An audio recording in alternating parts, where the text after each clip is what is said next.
Bismillahirrahmanirrahim. Perkenankan kami berbagi. Sunnah di hari Jumat. Hari Jumat adalah hari yang mulia di sisi Allah. Karena itu, selayaknya kaum muslimin juga memuliakannya. Untuk bisa memuliakan hari Jumat, kita harus memahami sunnah Nabi SAW terkait hari Jumat. Terdapat beberapa sunnah yang diajarkan Nabi SAW ketika hari Jumat. Di antaranya, yang pertama, memperbanyak sholawat kepada Nabi SAW. Dari sahabat Aus bin Aus radhiyallahu anhu, Nabi SAW bersabda, "Inna min afdali ayyamikum yawmal jumu'ah, fa'akthiru alayya minas salati fihi, fa inna salatakum ma'rudatun alayya."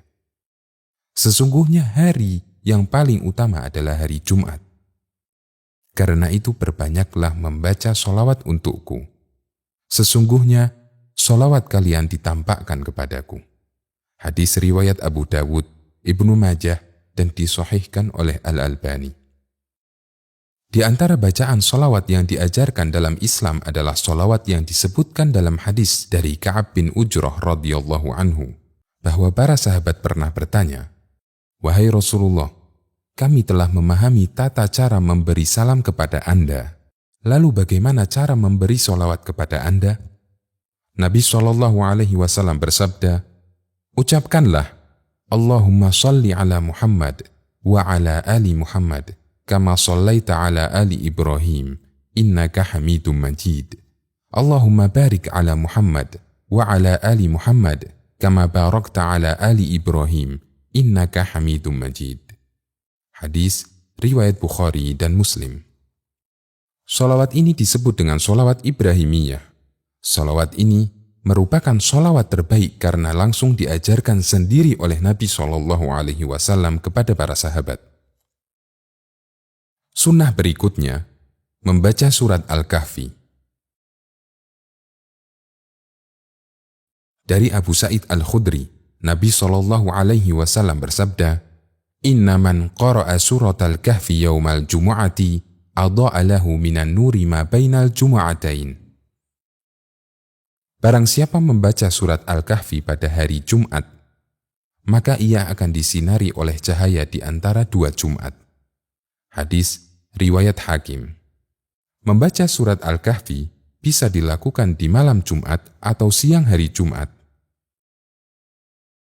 Sunnah berikutnya, memperbanyak doa di hari Jumat. Dari Abu Hurairah, Rasulullah SAW membicarakan mengenai hari Jumat lalu ia bersabda, "Fihi sa'atun la yuwaqifuha 'abdun muslimun wa huwa qa'imun yusalli, yas'alullaha ta'ala syai'an illa a'tahu iyyahu." Di dalamnya terdapat waktu jika seorang muslim berdoa ketika itu, pasti diberikan apa yang ia minta.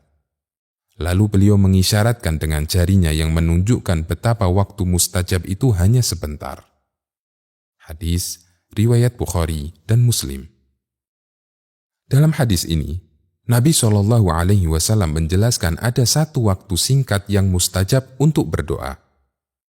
Ulama berbeda pendapat kapankah waktu yang mustajab itu. Pendapat yang paling kuat, waktu mustajab itu adalah setelah asar hingga maghrib.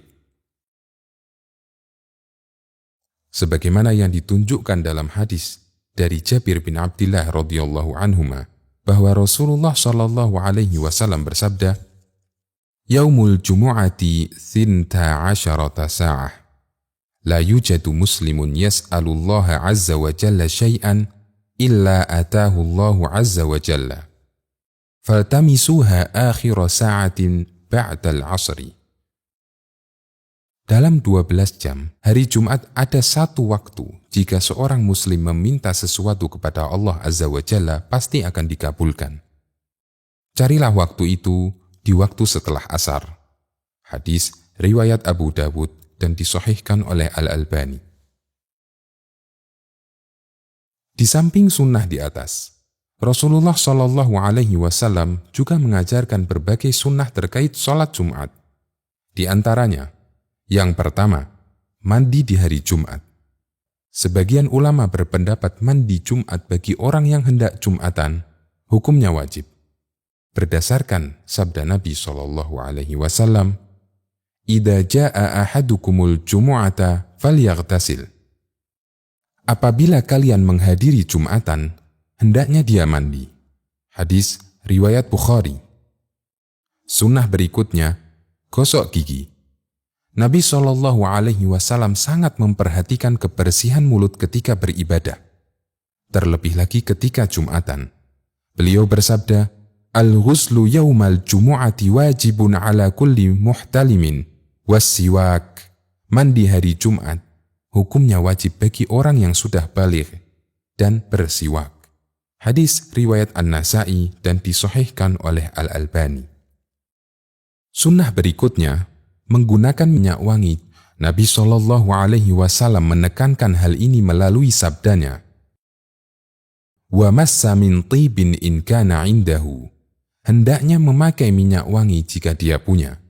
Hadis riwayat Abu Dawud dan dihasankan oleh Al-Albani. Sunnah berikutnya, bersegera berangkat menuju masjid. Dianjurkan agar sepagi mungkin berangkat menuju masjid. Juga dianjurkan agar berjalan kaki dan tidak berkendaraan. Adab ini disebutkan dalam hadis dari sahabat Aus bin Aus. Nabi Shallallahu Alaihi Wasallam bersabda, "Man ightasala yaumal jumu'ati wa ghasala wa ghada wabtakara wa masya wa lam yarkab." Siapa yang mandi Jumat, keramas, datang pagi-pagi, jalan kaki, dan tidak berkendaraan. Hadis riwayat An-Nasa'i, Abu Dawud, dan disahihkan oleh Al-Albani. Sesampainya di masjid, hendaknya mengambil posisi terdepan yang bisa dijangkau. Beliau bersabda, "Wa ghada ilal masjidi, thumma jalasa qariban minal imam." Dia berangkat pagi-pagi menuju masjid dan duduk di dekat imam. Hadis riwayat Ahmad. Hati-hati, jangan sampai melangkai pundak dua orang yang duduk berdampingan atau melewati orang yang sholat, karena semua ini dilarang keras oleh Nabi Shallallahu Alaihi Wasallam. Selama menunggu imam, kita dianjurkan memperbanyak sholat sunnah 2 rakaat, hingga imam datang. Sebagaimana dinyatakan dalam hadis sebelumnya, lalu dia mengerjakan sholat semampunya sebelum imam datang. Hadis riwayat Bukhari. Mereka disebut sebagai hamba-hamba Allah, artinya mereka menyempurnakan penghambaan diri. Selama imam berkhutbah, makmum dilarang melakukan beberapa hal. Pertama, berbicara, sekalipun dalam rangka mengingatkan orang lain. Nabi bersabda, "Idza qulta li sahibika yaumal jumu'ati ansit wal imamu yakhtubu faqad laghauta." Apabila kamu mengingatkan temanmu pada waktu Jumatan, diam, padahal imam sedang berkhutbah, berarti kamu menggugurkan pahala Jumatanmu. Hadis riwayat Bukhari. Kedua, bermain kerikil, tasbih, HP, dan semacamnya. Nabi bersabda, "Wa man massal hasa faqad lagha." Siapa yang bermain kerikil berarti telah menggugurkan pahala Jumatannya. Hadis riwayat Muslim, Abu Dawud, dan yang lainnya. Ketiga, duduk memeluk lutut atau ihtiba. Sahabat Mu'ad bin Anas menceritakan, "Anna Nabiyya sallallahu alaihi wasallam naha 'anil hibwati yaumal jum'ati wal imamu yakhtubu." Bahwa Nabi sallallahu alaihi wasallam melarang melakukan ihtiba atau duduk memeluk lutut ketika imam sedang khutbah Jumat. Hadis riwayat Ahmad, Abu Dawud, dan dihasankan oleh Syuaib al-Arnaud. Keempat, tidur ketika mendengarkan khutbah. Muhammad bin Sirin, ulama tabi'in menceritakan, "Kanu yakrahuna an-nauma wal imamu yakhtubu wa yaquluna fihi qawlan syadida." Mereka para sahabat sangat membenci orang yang tidur ketika imam sedang berkhutbah. Mereka mencela dengan celaan yang keras. Karena itu, apabila mengantuk, Nabi SAW menyarankan agar pindah posisi Beliau bersabda, "Idza na'asa ahadukum yaumal jumu'ati falyatahawwal min majlisihi dzalik." Apabila kalian ngantuk pada hari Jumat, maka berpindahlah dari tempat duduknya. Hadis riwayat Abu Dawud, Turmudi, dan disahihkan oleh Al-Albani. Seusai sholat Jumat, kerjakanlah sholat sunnah 2 rakaat atau 4 rakaat. Ibnu Umar radhiyallahu anhuma menceritakan, saya menghafal 10 rakaat rutinitas Nabi SAW. Di antaranya, 2 rakaat sesudah Jumatan di rumahnya. Hadis riwayat Bukhari dan Muslim. Nabi SAW bersabda, "Idza shalla ahadukumul jumu'ata falyusalli ba'daha arba'an." Apabila kamu selesai sholat Jumat, lakukanlah sholat 4 rakaat setelahnya. Hadis riwayat Muslim dan An-Nasa'i. Semoga kita dimudahkan dalam mengamalkannya.